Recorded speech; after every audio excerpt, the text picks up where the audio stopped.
डिसेंबरची यावल शहरात संपन्न झालेल्या तर्जुमाने अतफाल या उर्दू बाल साहित्य द्विमासिकाच्या प्रकाशनाची विशेष बातमी। आज यावल शहरामध्ये पीस एज्युकेशन संस्थेच्या सभागृहामध्ये मोठ्या उत्साहात मौलाना अबुल कलाम आझाद शैक्षणिक आणि बहुउद्देशीय संस्थेच्या माध्यमातून एका द्विमासिकाचं प्रकाशन पार पडलं। या द्विमासिकाचं नाव तर्जुमाने अतफाल असे असून याचे संपादक माजी प्राचार्य रहीम रजा असून उपसंपादक म्हणून SM अनवर हे काम बघत आहेत। या द्विसाप्ताहिकाचं आज पहिल्या अंकाचं प्रकाशन मोठ्या उत्साहात पार पडलं। या प्रकाशन कार्यक्रमाच्या अध्यक्षस्थानी इकरा एज्युकेशन सोसायटीचे अध्यक्ष अब्दुल करीम सालार सर हे होते, तर प्रकाशन ज्येष्ठ कवी कय्यूमराज मारुडी यांच्या हस्ते संपन्न झाले। या कार्यक्रमामध्ये प्राचार्य डॉक्टर हारून बशीर, तसेच लेखक मुश्ताक करीमी, सलीम खान, रईस फैजपुरी, हाजी ताहेर शेख, हाजी शब्बीर खान मोहम्मद खान, माजी प्राचार्य अब्दुल रऊफ शेख सर मान्यवरांची उपस्थिती होती। या कार्यक्रमाचं आयोजन मौलाना अबुल कलाम आझाद शैक्षणिक आणि बहुउद्देशीय संस्थेचे अध्यक्ष जाहीर खान यांनी केले होते। मोठ्या उत्साहात या बाल साहित्य असलेल्या तर्जुमाने अतफाल या द्विमासिकाचं या ठिकाणी प्रकाशन झालं आणि मान्यवरांनी या ठिकाणी आपलं मनोगत देखील व्यक्त केलं। यावल न्यूजच्या माध्यमातून या संपूर्ण कार्यक्रमाचं विशेष वृत्तांत आम्ही आपल्या विशेष उर्दू आणि हिंदी भाषिक प्रेक्षकांसाठी सादर करीत आहोत, ते आपण बघूया। यहाँ क्या जा रहा है, हमारे जो माविदीन हैं बल्कि मेरे करम फरमा है बटर सर, मुश्ताक सर, खौफ सर, गुलाम रोज सर वगैरह, अनवर सर। लेकिन खास बात ये है कि ये रिसाला जिसका इजरा हो रहा है ये बसेस के प्रॉब्लम की वजह से आपको ट्रांसपोर्ट के जरिए भिजवाया गया मालेगांव से, और उसको इत्तेफाक कहिए कि अगर सारा साहब अपना यहाँ मेन रॉयल शेयर ना करते तो आज ये बस में पोस्टपोन हो सकती थी, कैंसिल हो जाए। मैं उनका तहे दिल से शुक्रिया अदा करता हूँ कि मेरे पास अल्फाज नहीं है, मैं उनका बहुत तहे दिल से शुक्रिया अदा करता हूँ।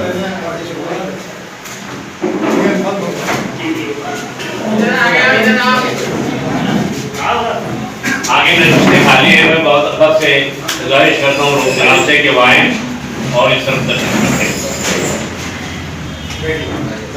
तो जनाब रहीम रजा साहब तकनीकी दुश्मनी का जिक्र करते हुए इस कामयाबी का सेहरा डॉक्टर अब्दुल करीम सालार साहब के सर बांध चुके हैं, और हमें सबकी इसकी खुशी है कि उनका ताउन हर तरह से मिलता रहता है।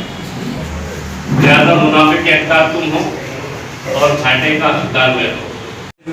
खरीदने वाले से काम नहीं चलता, पढ़ने वाले खरीदने वाले भी होने चाहिए। असल में मसला ये है कि अल्लामा इकबाल ने कहा कि फिजर खुलकर बताए, क्या बताए, अगर माही कहे दरिया कहाँ।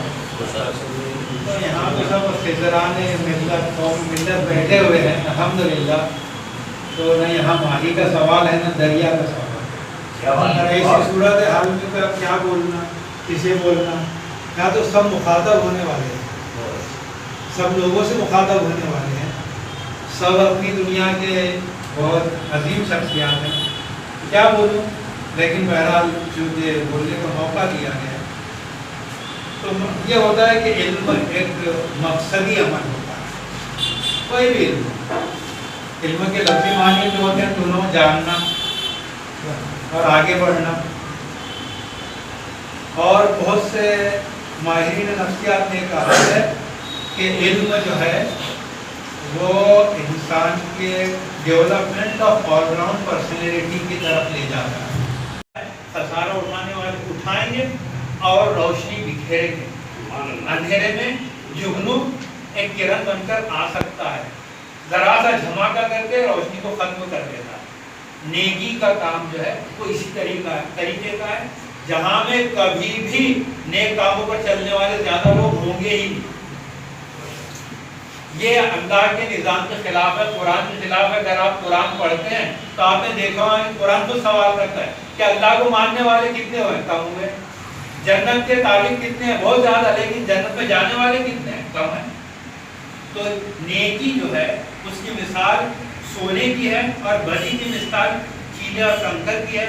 सोना कहीं उखड़ों पर पड़ा हुआ नहीं मिलता, लेकिन कीला कंकर कहीं भी आपको जख्मी कर देता। तो आप कम लोगों में जो नेक राह पर चलने वाले हमेशा कम रहेंगे, उनमें जाना, उनको मुंतखब करना, ये आज का मसला है। बुराई की तरफ जाने वाले तो लाखों करोड़ों खरबों की तादाद में वो आपको बुला रहे हैं और हम सब जा रहे हैं, लेकिन मसला ये है कि कम लोगों की तरफ आओ ताकि दुनिया को रोशनी मिले, ताकि दुनिया को अमन मिले, ताकि दुनिया सुकून का सांस ले सके। और बस क्या यहीं तक है, ये मैं मुबारकबाद देता हूँ रहीम रजा और उनके साथियों को इसके लिए। कहने में जो तवानाई मिलती है उसका मजा अगर किसी से पूछना है तो हम सालार साहब से पूछ सकते हैं। गुज़िश्ता दिनों सालार साहब ने तकरीब का इनेकाद किया, कई असातिज़ों को अवार्ड दिए, इनामत दिए, और वो तकरीब से कुछ दिनों पहले सालार साहब बीमार हो, एक अस्पताल में दाखिल किया गया। हम लोग अयालत के लिए पहुंचे।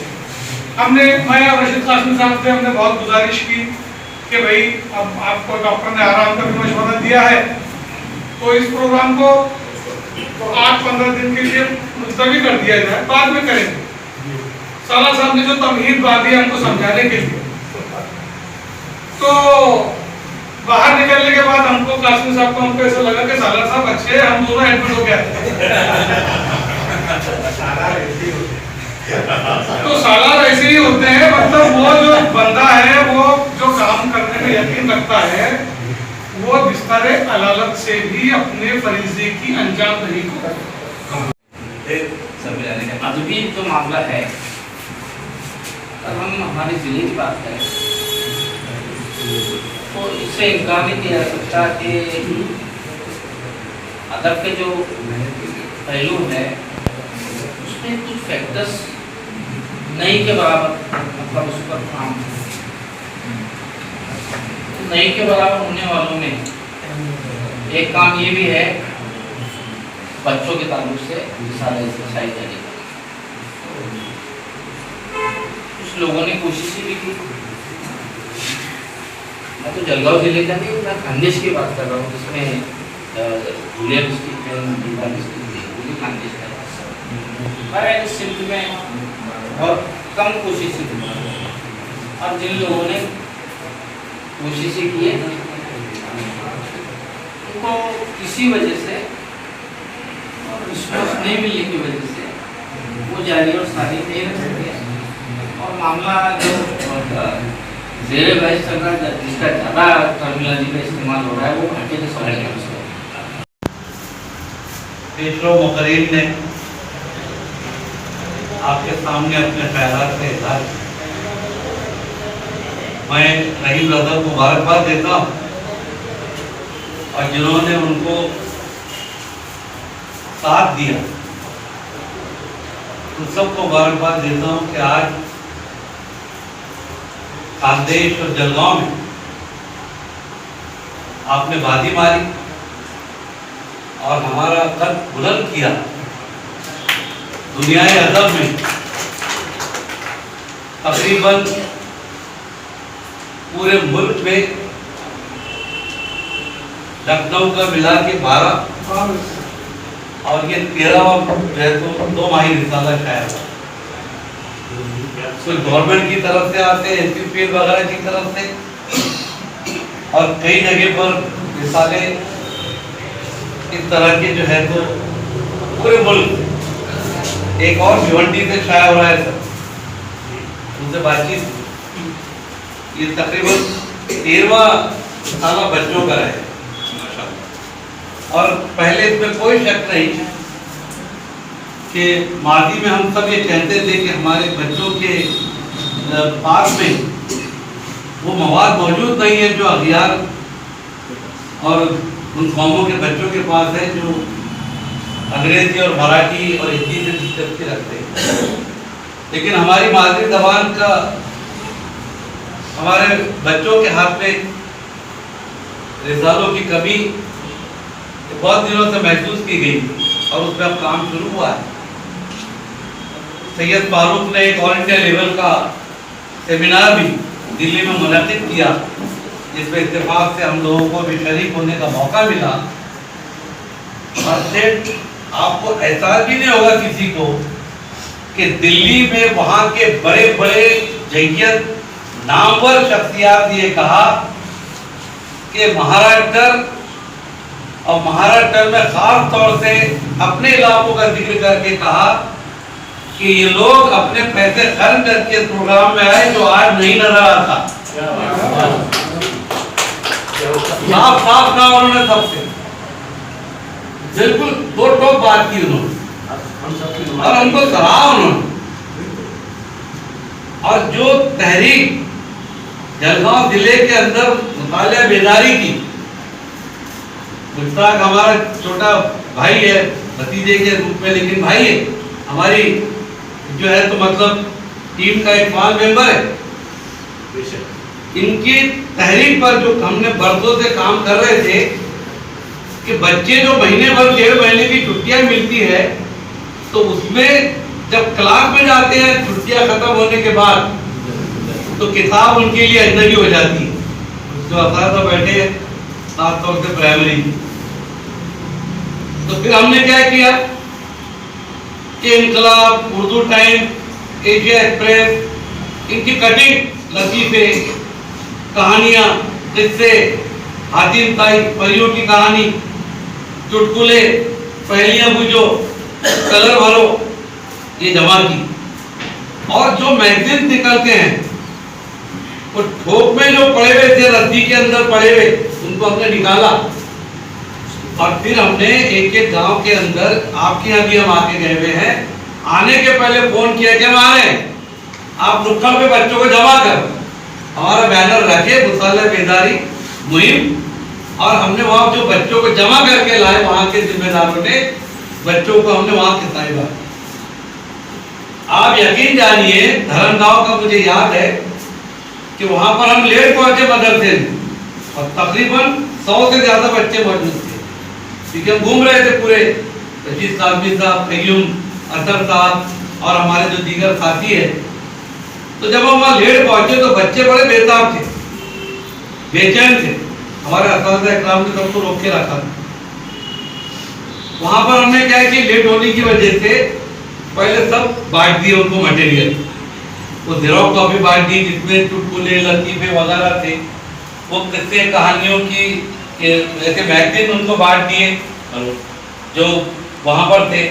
और उसके बाद में फिर हजरत खड़े हुए बोलने के लिए, तो मुश्ताक सर जो है जब उनकी तकरीर कर रहे थे, तो शायद है कि कोई बच्चा उनको सुन रहा था, सबके सब घोल बना के अपनी किताबें पढ़ने में लगे। तो मैंने कहा, मुश्ताक तुम्हारी तकरीर से ज्यादा ये अमल अपना कामयाब हो गया। ये बच्चे प्यासे थे, भूखे थे, खिलाना हमको नहीं आया। ये हमने सच्ची बात आपको बता, बहुत अच्छा रिजल्ट मिला। यानी बच्चे ऐसे टूट पड़ रहे हैं। बच्चों के पास में आज मुतालिया बेदारी मुहिम शुरू करने की वजह क्या है कि सबसे बड़ा दुश्मन हमारे बच्चों का मुताले का, या आपके हाथ में जो एंड्रॉइड है, ये फोन आ गया, उसके ताल्लुक से यहाँ पर जिक्र हुआ। और उसी चीज के मद्देनजर हमने कहा कि बच्चों को अगर नामुल बदल दिया जाए तो उनके लिए वो जिंदगी का फायदेमंद उनके लिए साबित हो सकता है। दुनिया के अंदर एक सर्वे के मुताबिक 500 एंड्रॉइड फोन है, 500 एंड्रॉइड फोन। मैंने गलती की, 500 करोड़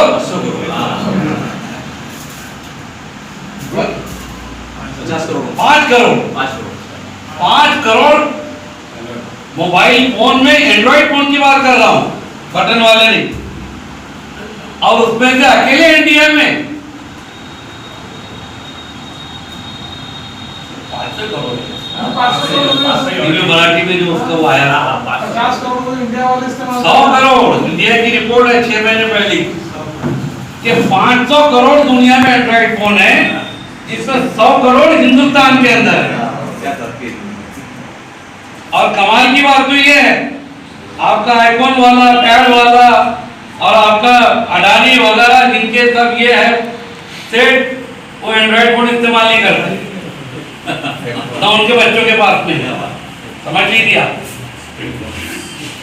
एक सर्वे में ये भी आया उसके अंदर कि हिंदुस्तान के लोग इस एंड्रॉइड फोन की वजह से पूरी तरीके से नींद नहीं ले पाते हैं,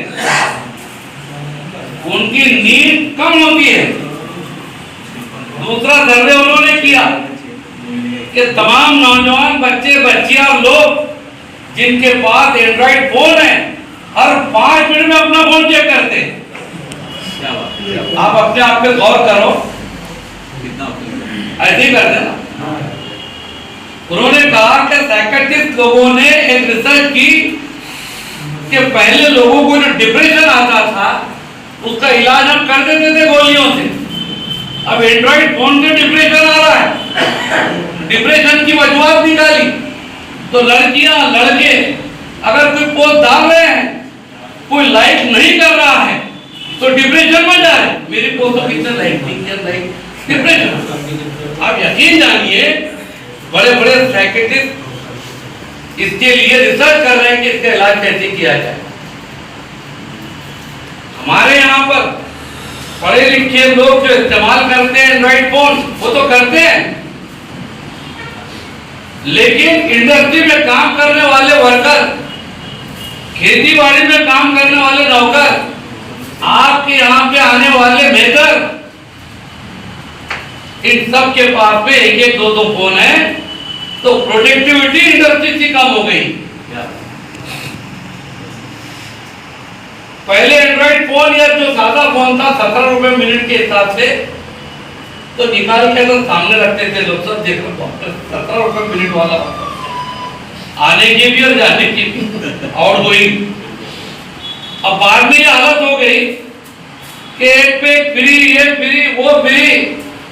जो झाड़ू मार रहा हमारे यहाँ पे बेहतर, उसके दोनों जेब के अंदर फोन और मारते मारते बोल रहा वो अभी आ रहा हूँ जी, आपके आप की सफाई करने आ रहा हूँ।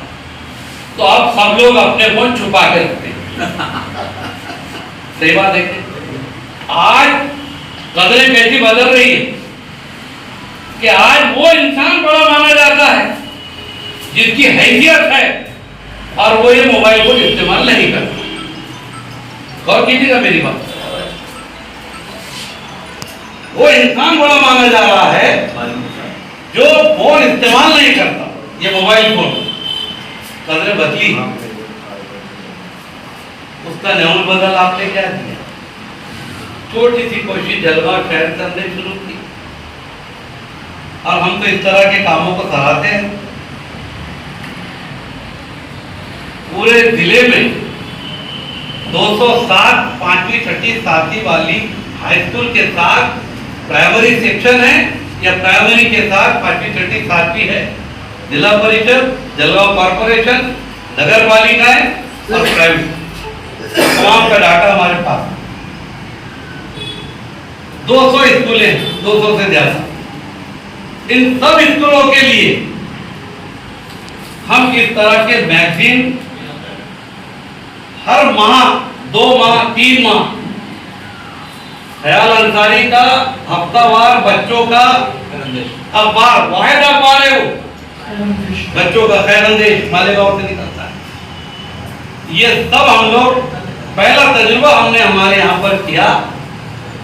जलवा तालुके में 35 स्कूलें हैं जिसमें 14 प्राइवेट, 10 कॉर्पोरेशन और 11 जो है वो जिला परिषद, छोटे छोटे देहात हमारे। इन 35 स्कूलों के अंदर हमने वो 11 मैगजीन शुरू किए जो इंशाअल्लाह ये 12वां 13वां होगा।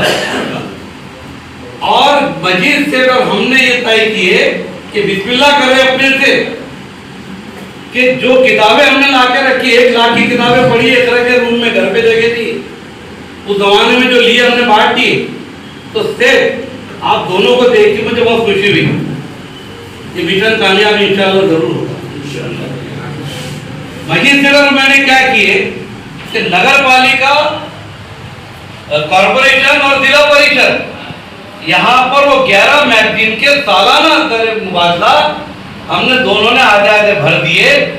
प्राइवेट मैनेजमेंट वालों को बोले, सब नजदीकी थे कि ये पैसा आप देंगे, उन्होंने दिया पैसा, और 50-50 बच्चों की छोटी छोटी किताबें कहानियों की वो हमने प्राइवेट के अंदर खुद मैनेजमेंट ने लिया और बाकी की सब जगह हमने पहुंचाए। तकरीबन 80,000 का खर्च था, दोनों ने 40-40 बांटे। लेकिन आज स्कूलों का यह हाल था कोरोना से पहले कि हर महीने उनको डायरेक्ट मैगजीन देहातों के अंदर भी, दिल्ली से, लखनऊ से, हर जगह से आ रहे थे, तो वो उनके यहाँ पे 10-11 मैगजीन हर महीने और 50 किताबें। ये हमने एक ही गुजारिश की जो मैं आपके सामने बोलना चाहता हूँ कि हमारा ये मिशन 8वीं 9वीं 10वीं 11वीं 12वीं या 1ली से 4थी के बच्चों के लिए नहीं है, हमारा ये मिशन 5वीं 6वीं 7वीं के बच्चों का है। ये जो मौका है, ये टर्निंग पॉइंट, ये उसकी जिंदगी के अंदर जो चीजें नष्ट करेगी वही वो साथ में लेकर जाएगा। यहां सब लोग बैठे हैं, लोग सर मस्जिद में मकासिद जो चलते हैं, बचपन में जितनी आयतें याद है, आप डंडे मार मार के भी एक आयत याद नहीं होती। जितने बैठे यहाँ पे वही आयतों पे नमाज पढ़ते जो उन्होंने मदरसों में याद की, या नहीं पढ़ के याद करते। ये प्रैक्टिकल बता रहा हूं मैं आपसे, कोई साइंटिफिक रिसर्च नहीं है, ये नष्ट होती है वो चीजें। हमारे उस्ताद ने उस्तादी का हक अदा किए, इसलिए ये आसान काम नहीं है बच्चों के दम में काम करना। बड़ों को तो आप कुछ बोलेंगे, देर दबर की इस्लाह, बेबहर मिसरा, गलत जुमला, वो इस्लाह कर लेगा, बच्चा इस्लाह नहीं करेगा, उसकी इत्तबा करेगा। इसलिए आपके मैगजीन में इस बात का खास ध्यान रखना होगा कि बैठे बैठे 2-3 चीजें हमारी डिस्कस होगी। अब बच्चा जो पढ़ रहा है उसके ध्यान में बैठ गया, तो इस बात का भी ध्यान रखना पड़ेगा। दूसरी बात, इसका अट्रैक्शन आपका होना जरूरी है। अगर अट्रैक्शन नहीं है तो मैगजीन ज्यादा आपका नहीं चल पाएगा। बच्चा ललक कर उसको ले, उसको पढ़े, उसमें बहुत फलसफियाना बातें ना हो, उसके लेवल को ध्यान में रख के मज़ामीन लेना पड़ेगा। और आज की तारीख में आपको एक काम आसान हुआ है, जो राइटर थे वो तो आपको भेजेंगे, लेकिन दुनिया की मालूमात है आज गूगल के अंदर आपके पास सारी चीजें मौजूद है। व्हाट्सएप पे 55 ग्रुप चल रहा है उर्दू का, और 1-2 ग्रुप ऐसे चल रहे हैं, लेकिन खास तौर से 55 ग्रुप जो है वो हिंदुस्तान में दुनिया के राइटर्स के बच्चों के मवाद को टाइप करके ले रहा है। आप उससे वो चीजें उठा सकते हैं जो आपके म्यार के लिए उसके अंदर बैठती है। यहाँ पर कहा गया कि यहाँ मैं किससे कहूँ, सब मुखातिब करने वाले लोग हैं।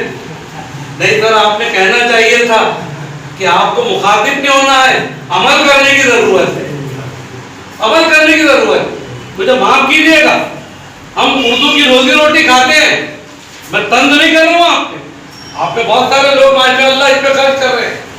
अगर जलगांव जिले के सारे उर्दू टीचर हिंदुस्तान से निकलने वाले एक रिसाला भी एक ने लिया तो जलगांव देखने के लिए पूरा हिंदुस्तान आएगा कि यहाँ उर्दू का काम हो रहा है।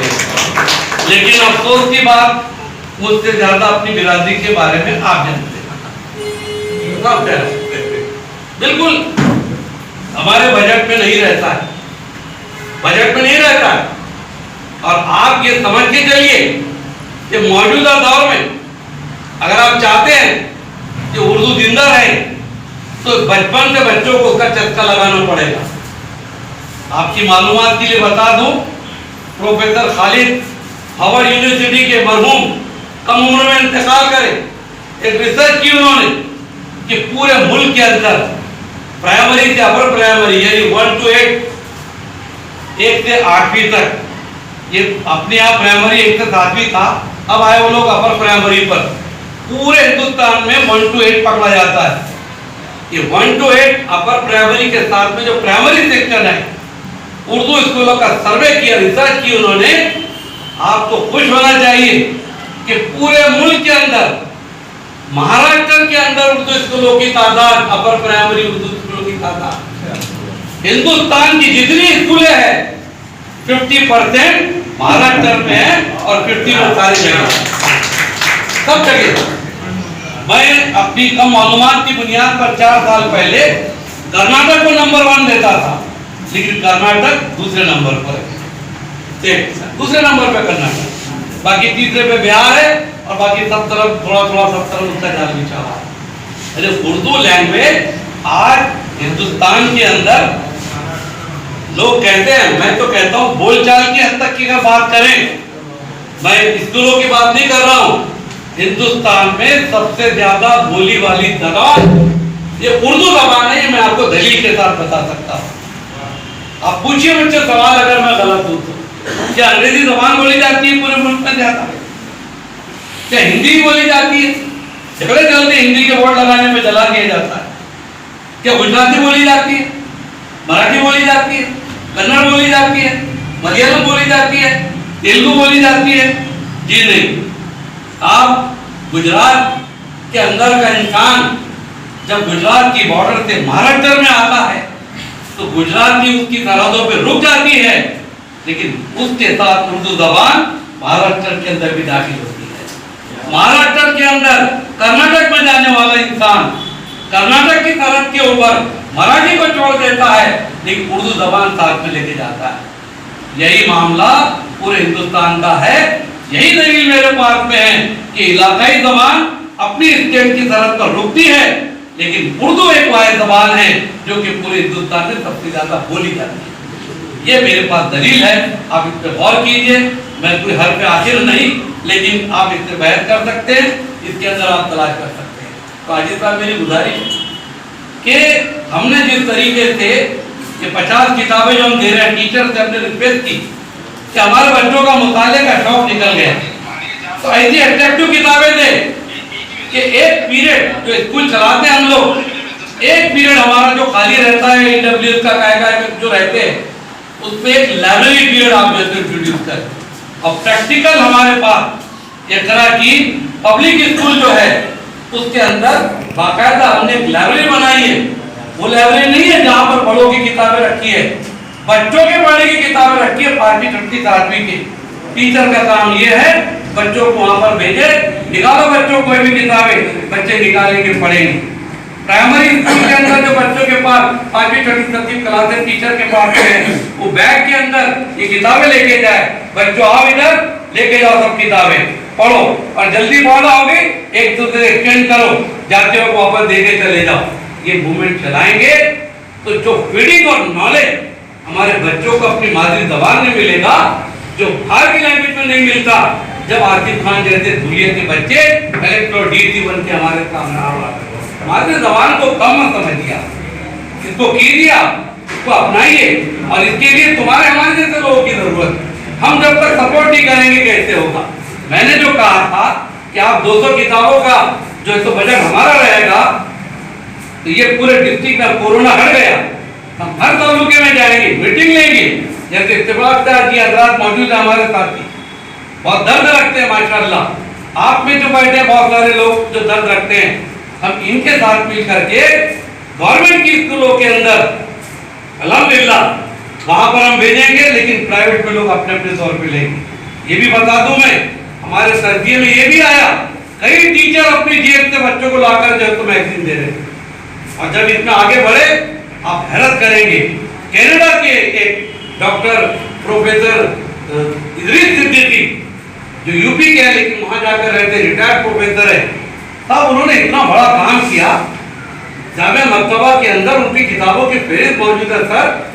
अब आपके बच्चे की कहानी पढ़ रहे, दिल से भी दरवाजा, और वो फोटो देखता है जब हातिम ताई का, परियों का, तो सिद्दीकी साहब ने पूरी दुनिया में रिसर्च की कि बच्चों को कहानियों की किताबों के जरिए से जो वो पढ़ते हैं ललक ललक कर, उसके अंदर साइंस, ज्योग्राफी और बहुत सारी चीजें उनको सिखाई जा रही जिनकी आपकी मालूमात। उनकी किताबें आई है और उसका हर पेज ऐसा है, उसका हर पेज ऐसा नहीं है, उसका हर पेज ऐसा।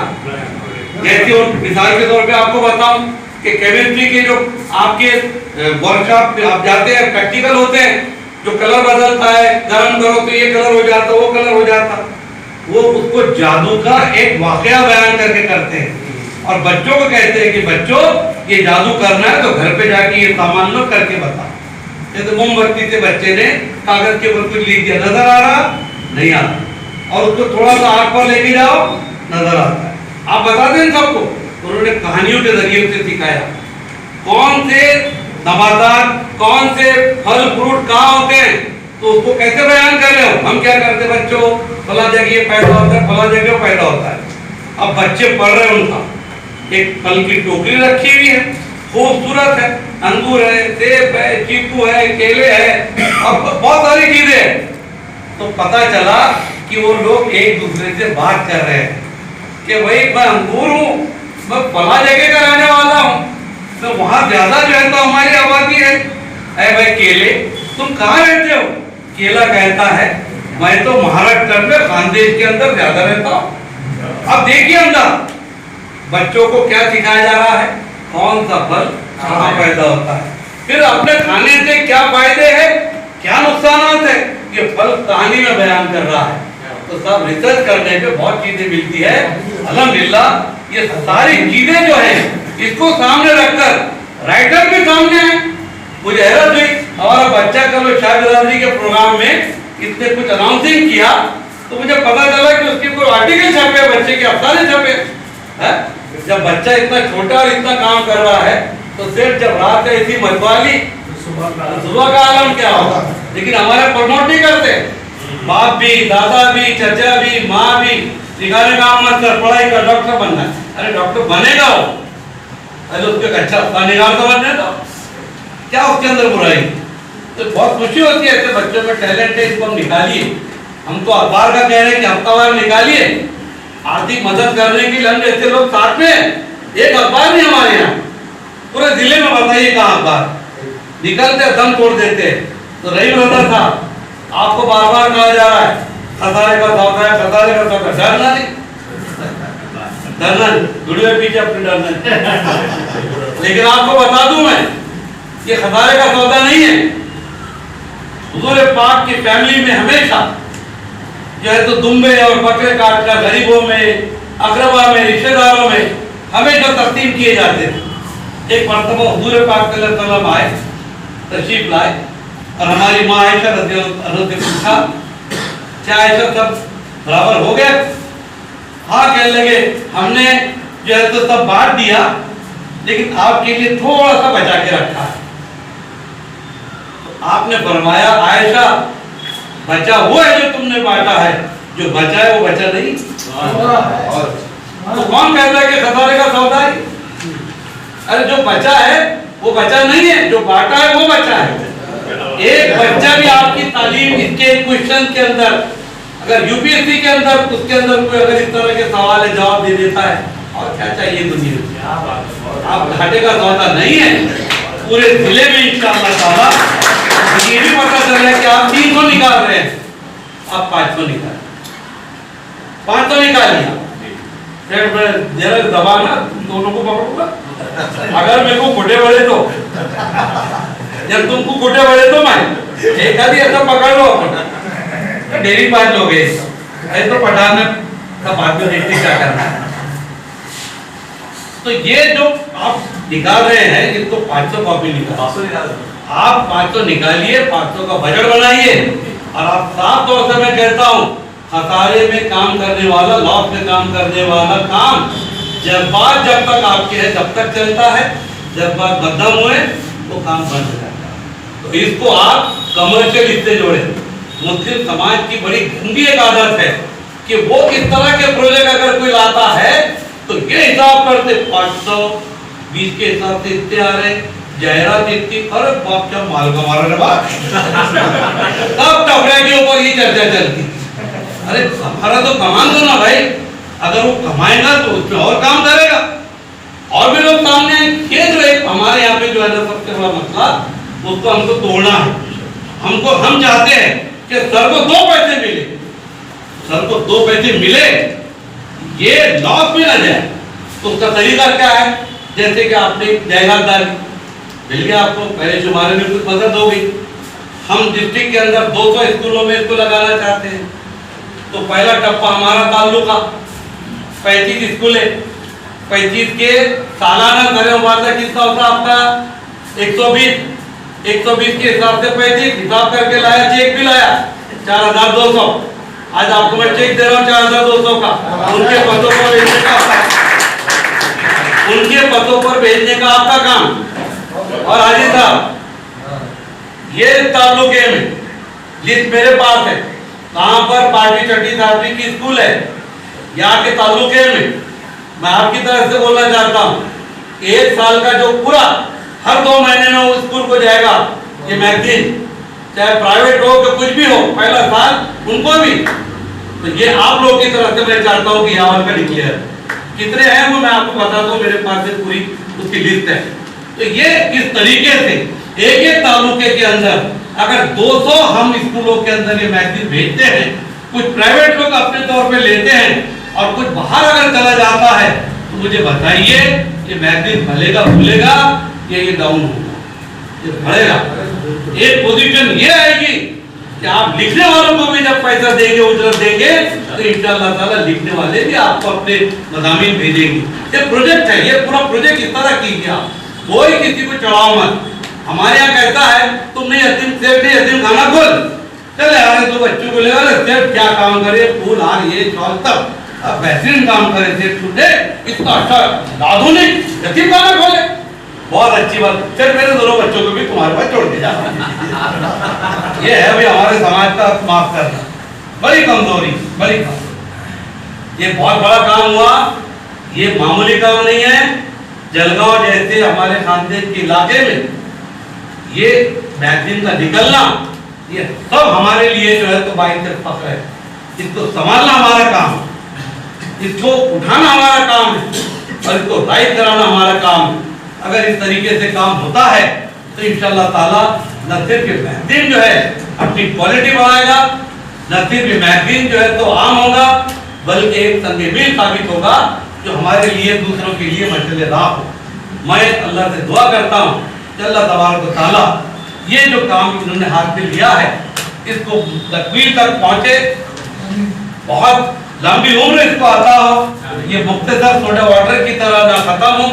हम सब इंशाअल्लाह कोशिश करें, इंशाअल्लाह ताला जरूर कामयाबी होगी। ये काम अकेले रहीम रजा का नहीं है, ये मेरा और आपका काम है। ये समझकर आपने फैसला किया तो इंशाअल्लाह ताला हम सब यहाँ पर जो बैठे हैं इस विषय में शामिल रहेंगे। आपने सुना, थोड़ा सा तवील बोला, इसकी माजरत, लेकिन शुक्रिया। खुदा